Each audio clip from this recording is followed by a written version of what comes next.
niveau de soutien parce que je sais que moi je vais parler. Il y a le soutien aussi. Alléluia. Amen. Peuple de Dieu, merci. Amen. Encore merci. Nous allons, bien aimés, parler de la parole libérée créatrice. Bien aimés, avant de rentrer dans le cœur de notre exhortation, nous voulons dire que au commencement, la Bible dit qu'il y avait les abîmes qui dominaient sur la terre. Il y avait les abîmes qui étaient sur la terre. Et Dieu a déclaré une parole et tout a changé. Quand il y a les abîmes, ça veut dire qu'il y a la saleté. C'est cette saleté-là, maman, de notre fils, qu'on doit enlever. Parce que c'est la parole qui est libérée, qui est créatrice. Au nom de Jésus. Et c'est le moment où que la parole va libérer les abîmes, là, cette saleté, afin que la lumière soit. La Bible va dire que la lumière soit, et la lumière fut. Alléluia. Nous sommes en train de parler d'une parole libérée créatrice au présent. Nous ne sommes pas nous sommes pas là pour parler de l'histoire qui est le récit des événements passés. Où il avait fait, où il fera, espère il fera. Non, quand on rentre dans Dieu, on rentre dans le présent. On est en train de parler d'un Dieu qui est dans le présent. Amen. Qui aime composer les choses dans le présent. La Bible dit que la lumière soit et la lumière fut. Alléluia. Amen. Gloire à Jésus. Amen. Actes des apôtres, chapitre 19. Chapitre 19, le verset 11 à 17. Actes des apôtres, chapitre 19, 11 à 17. Je vais lire la parole de Dieu.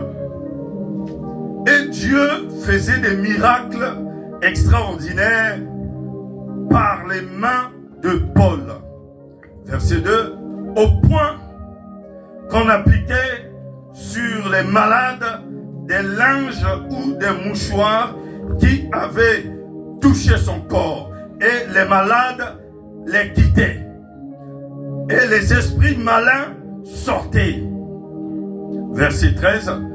Quelques exorcistes juifs ambulants essayèrent d'invoquer sur ceux qui avaient des esprits malins le nom du Seigneur Jésus en disant: je vous conjure par Jésus que Paul prêche.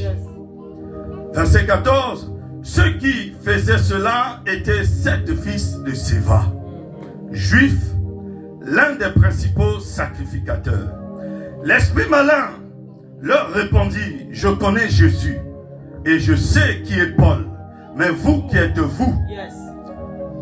Et l'homme dans lequel était l'esprit malin s'élança sur eux, se rendit maître de tous deux et les maltraita de telle sorte qu'ils s'enfuirent de cette maison nus et blessés. Alléluia. Amen.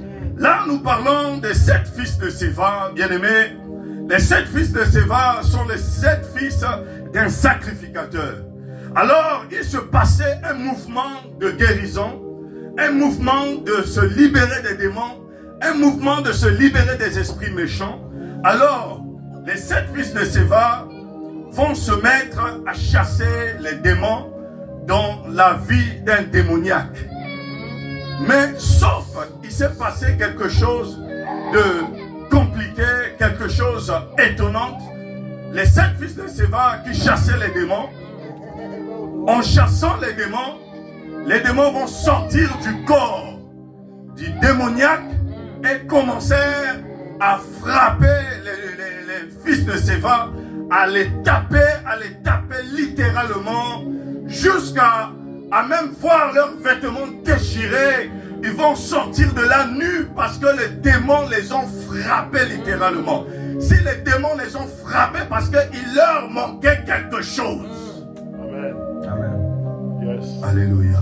Amen. Un démon, rien, quelque chose de rien du tout, qui va te frapper, un humain créé par Dieu, à l'image de Dieu, va te rendre nu, tu vas fuir comme un voleur en face d'un démon. Alléluia. Amen. Tu vas trembler en face d'un démon. Tu vas trembler en face de quelqu'un qui est malade. Tu vas fuir. Alléluia. Amen. Or, ce qui manquait dans les 7 fils de Séva, c'était la parole. Une parole efficace. Yes. C'est cela qui leur manquait. La Bible dit que toute écriture est inspirée de Dieu et utile à être enseignée. Ils avaient l'écriture, mais il leur manquait quelque chose. Yes. Yes. Ils ont entendu ou lu qu'ils avaient la possibilité de chasser les démons, mais il leur manquait toujours quelque chose. Ils ont été frappés littéralement. Tant que tu n'es pas né de nouveau, bien-aimé, tu ne peux pas avoir cette parole. Tant que tu n'es pas né de nouveau, tu ne peux pas avoir cette parole libérée, créatrice. Amen. Parce que tu n'es pas né de nouveau. C'est clair. Oh bien-aimé, Nicodème, qui était un principal, un grand géant dans la synagogue, qui va venir de nuit, doucement, doucement, de ne pas être vu par les gens. Il va venir de nuit auprès de Jésus. Jésus lui dit, il faut naître de nouveau. Quand tu es né de nouveau, alors tu verras la parole libérée créatrice en toi. Yes. Parce que quelque chose va se passer au-dedans de toi. Yes. C'est que tu seras né d'esprit. Quelque chose qui va passer au-dedans de toi. Tu n'auras pas seulement l'esprit de la création, mais tu auras un autre esprit qui sera en toi. Oh, le cordon ombilical sera coupé. Tu auras l'esprit de Jésus en toi. Quand tu auras l'esprit de Jésus en toi,